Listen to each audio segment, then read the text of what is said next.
শাসক দলে থাকলে অনেকে ধরাকে সরা জ্ঞান মনে করেন, সেটা তৃণমূলে থাকতে অনেকে করেছেন, এবং সেই যারা করেছেন তারা কিন্তু এখন আবার বর্তমান শাসকের সাজিয়ে দেওয়া বিরোধী দলেই রয়েছে। এনসিপিআইতে গেছেন, এনসিপিআই সিম্বল কি হবে না হবে কি আছে আমরা কেউই জানি না, এনসিপিআইয়ের নেতারা নিজেরাও জানেন না। এদের সাংসদদের হঠাৎ কাউকে ধরে জিজ্ঞাসা করবেন আপনাদের সভাপতির নাম কি, কেউ বলতে পারবে না। সিম্বল তৃণমূল কংগ্রেসের একটাই, তার নাম মমতা বন্দ্যোপাধ্যায়। ঋতব্রত বন্দ্যোপাধ্যায় মানে তৃণমূল নাকি ঋতব্রত বন্দ্যোপাধ্যায় মানে বালিশমূল না মুচলেখা তৃণমূল? আমি ঋজুবাবুকে অনুরোধ করব তিনি ঋতব্রত বন্দ্যোপাধ্যায়ের নামে তিনি একটা সভা কল করুন 28 অগস্ট, তাহলে সেদিন পরিষ্কার বোঝা যাবে তৃণমূল মানে আসলে কে। কনফিডেন্সটা বেশ লো দেখছি। Recently test করিয়েছো?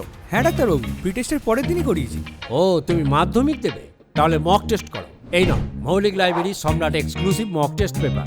এতে পাবে প্রতিটি বিষয়ে অধ্যায়ভিত্তিক গুরুত্বপূর্ণ নমুনা প্রশ্নপত্র, ইংরেজি গণিত ও আনসিল লেখার বিস্তারিত টিপস, আর প্রতিটি সাবজেক্টের এক্সপার্ট ওপিনিয়ন, যা তোমার কনফিডেন্সকে ফিরিয়ে আনবে মাধ্যমিকের আগে। সম্রাট এক্সক্লুসিভ মাধ্যমিক মক টেস্ট পেপার, এক্সামের কনফিডেন্স বুস্টার। রাজ্যে পালা বদলের পর যখন তৃণমূল কংগ্রেস ক্ষমতা থেকে চলে যায়, তখন একাধিক বিধায়ক সাংসদ মমতা বন্দ্যোপাধ্যায়ের হাত ছেড়েছেন। বেশ কিছু সাংসদ তারা এনসিপিআইতে চলে গেছেন এবং প্রায় 2/3 বেশি বিধায়ক তারা মমতা বন্দ্যোপাধ্যায়ের হাত ছেড়ে নিজেদের নতুন তৃণমূল বলতে শুরু করেছেন, আসল তৃণমূল বলতে শুরু করেছেন। ইতিমধ্যে এনসিপিআইয়ের সাংসদরা মুখ্যমন্ত্রী শুভেন্দু অধিকারীর সঙ্গে বৈঠক করেছেন। তাদের বৈঠকের বিষয় ছিল এলাকার উন্নয়ন। তবে তৃণমূলের প্রতীক, সেই ঘাসফুল, সেই প্রতীক আজকের কাদের দিকে থাকবে সেটা এখনো পর্যন্ত নির্ণয় হয়নি। ইতিমধ্যে অনেক জল্পনা শোনা যাচ্ছে যে এই এনসিপিআইয়ের সাংসদরা মমতা বন্দ্যোপাধ্যায়ের কাছে আবারও ফিরে আসতে পারেন। আবার অন্যদিকে এনসিপিআইয়ের সাংসদদের যারা সমর্থন করছেন তারা বলছেন যে মমতা বন্দ্যোপাধ্যায়ের সাথে যারা আছে তারাও নাকি চলে যেতে পারে। এই মুহূর্তে আমার সঙ্গে রয়েছেন কালীঘাট তৃণমূল বা মমতা বন্দ্যোপাধ্যায়ের সাথে যারা আছে তাদের মধ্যে একজন অনির্বাণ ব্যানার্জি। দাদা, ইতিমধ্যে এনসিপিআইয়ের সাংসদদের সঙ্গে শুভেন্দু অধিকারী বৈঠক করেছেন এবং তারপরে আমরা দেখতে পাচ্ছি যে তারা বলছেন যে দলের প্রতীকটা এখন কাদের কাছে যায় সেটা ঠিক হওয়ার অপেক্ষায়, তারপরে সবটা পরিষ্কার হয়ে যাবে। তারা তো এনসিপিআইতে আছে, তাদের দলের প্রতীক নিয়ে আবার টানাহেঁচড়া হচ্ছে নাকি? তারা কি নিজেরা শিওর না তারা নিজেরা কোন দলে আছে? আসলে মানে মুচলেখা লিখে দিয়ে এখন বুঝতেই পারছেন না বিজেপি আদৌ নেবে, গিলবে না ওগড়াবে, ফেলে দেবে, রাখবে, কি করছে তারাও জানে না। এবারে এত বছর অনেকেই আছেন বহু বছর ধরে সাংসদ, তারা এখন এই রাজনৈতিক জীবন কার্যত শেষ, এই অবস্থায় এসে দাঁড়িয়ে কিভাবে ভেসে থাকবেন, কিভাবে আগামীতে রাজনীতি করবেন সেই নিয়ে চরম দুশ্চিন্তায় আছে বলে সব সিম্বল ইত্যাদি নিয়ে ঘাবড়ে যাচ্ছে। এনসিপিআইতে গেছেন, এনসিপিআই সিম্বল কি হবে না হবে কি আছে আমরা কেউই জানি না, এনসিপিআইয়ের নেতারা নিজেরাও জানেন না। এদের সাংসদদের হঠাৎ কাউকে ধরে জিজ্ঞাসা করবেন আপনাদের সভাপতির নাম কি, কেউ বলতে পারবে না।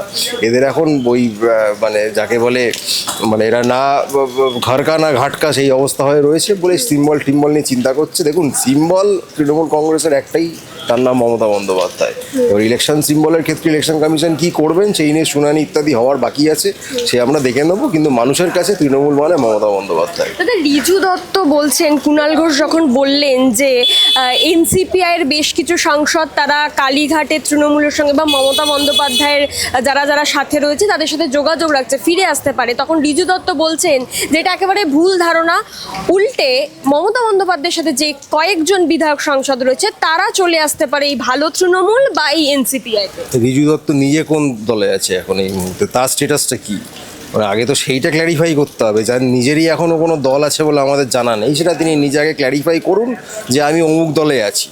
তাকে বিজেপি নিতে চাইছে না শুনলাম, তাকে এনসিপিআই নিতে চাইছে কিনা জানি না, ঋতব্রত বাবুরা নিচ্ছেন কিনা জানি না, তিনি কোথায় যেতে চান, তিনি বিজেপিতে যেতে চান বলে আমরা শুনেছি, এবার বিজেপিও তো নিচ্ছে না, যার ফলে তিনি এখন কোন দলে আছে সেটা যদি একবার ক্ল্যারিফাই করে দেন তারপর না হয় কোন দলে সাংসদ কোথায় যাবে সেই নিয়ে তার মন্তব্যের উত্তর আমরা দেবো।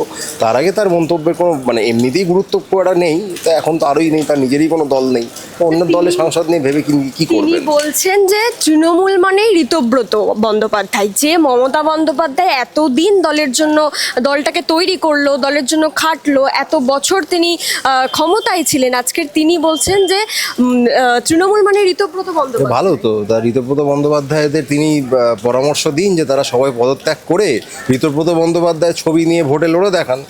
যদি তৃণমূল মানে ঋতব্রত হয়ে থাকে কোনো আপত্তি নেই, তো সেটা তো মাঠে ময়দানে প্রমাণ করে দেখাতে হবে, মুখে খানিকটা বাকতাল্লা করে দিলে তো হলো না। রিজুকেও বলবো যে আপনি ঋতব্রত বন্দ্যোপাধ্যায়ের ছবিটা মাথার পেছনে নিয়ে একটা মিছিল, একটা সভা, পথসভার একটা কল দিন তো, কটা লোক হয় আমরা দেখতে চাই। আপনার বাড়ির লোক থাকবে কিনা সেটাও আমরা দেখতে চাই।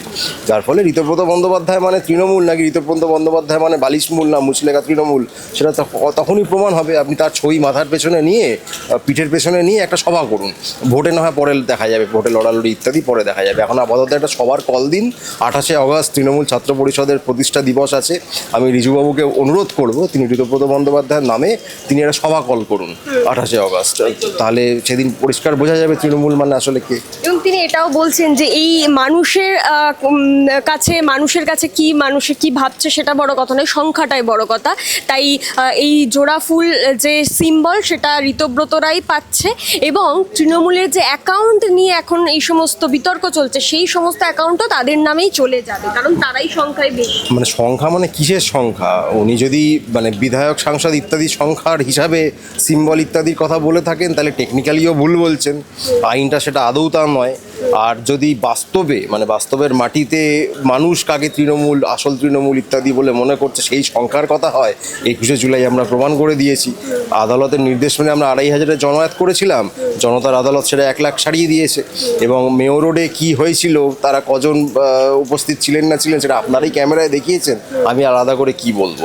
যার ফলে রিজু দত্তকে যদিও কোথাওই দেখা যায়নি, তিনি মেয়র রোডেও ছিলেন না, আর ক্যাথিড্রাল রোডে থাকার তো প্রশ্নই নেই। তো রিজু দত্ত আগে কোনো একটা রাস্তায় গিয়ে দাঁড়ান, কোনো একটা অবস্থান তিনি নির্ণয় করুন যে আমি এই অবস্থানে আমি নিজেকে রাখলাম।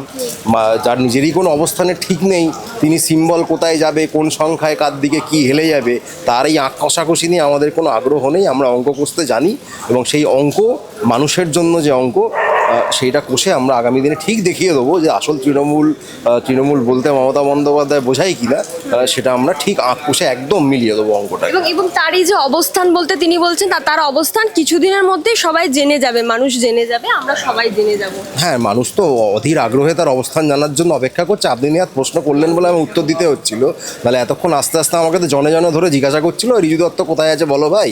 মানুষের মনে বিশাল আগ্রহ রিজু দত্ত কোথায় আছে জানার জন্য। তিনি আজকে কালকে পরশু যবে পারবেন জানান।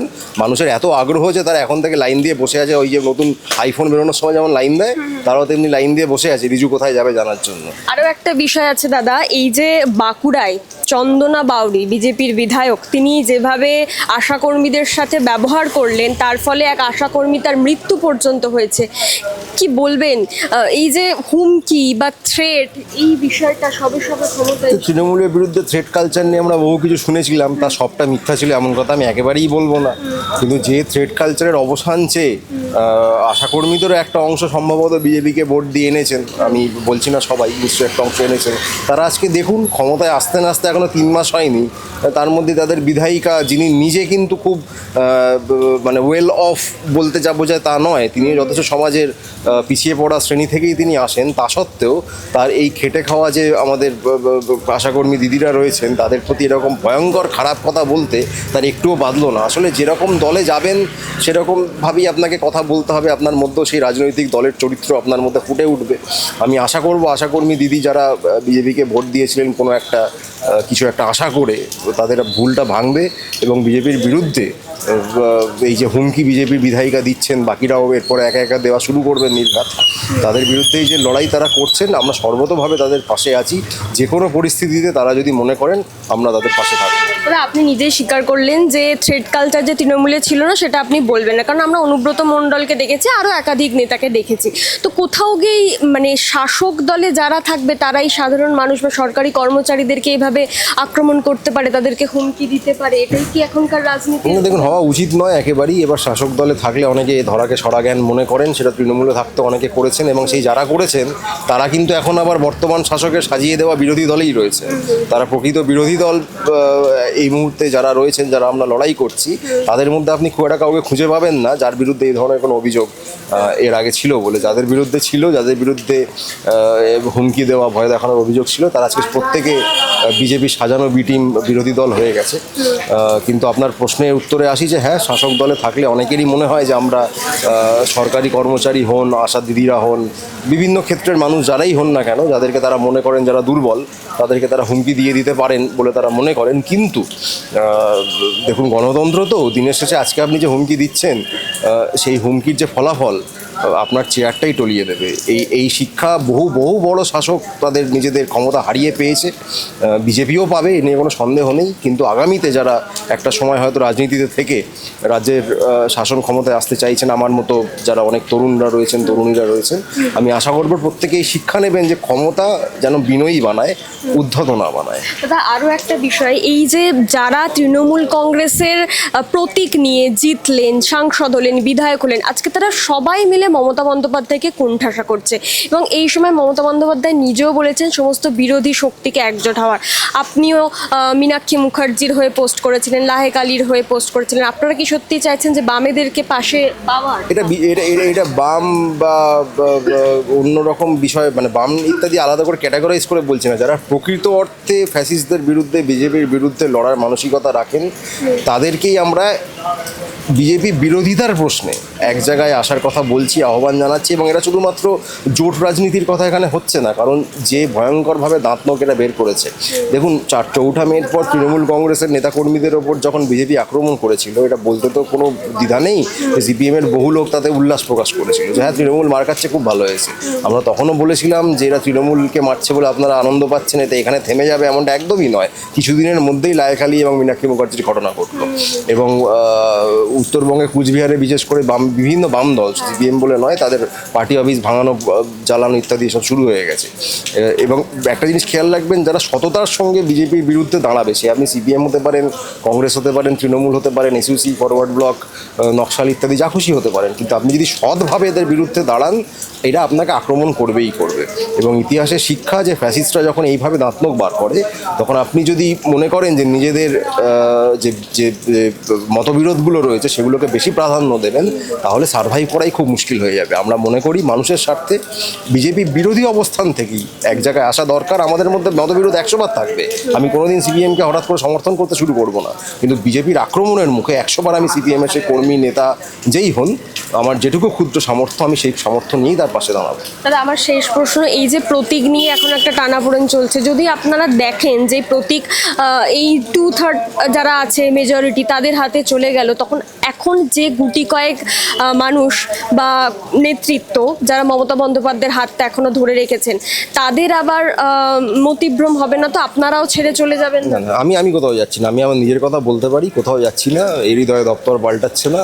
প্রতীক থাকলো না থাকলো, কি থাকলো না, দেখুন, মানে আনুগত্য কোনো প্রতীকের কাছে, কোনো নামের কাছে, কোনো ব্যক্তির কাছে না, আনুগত্য থাকতে হয় নিজের বিবেকের কাছে। আমার সেই বিবেকবোধ আছে যে ক্রাইসিসে থেকে আমি লড়বো, যখন বলেছি আমি লড়বো।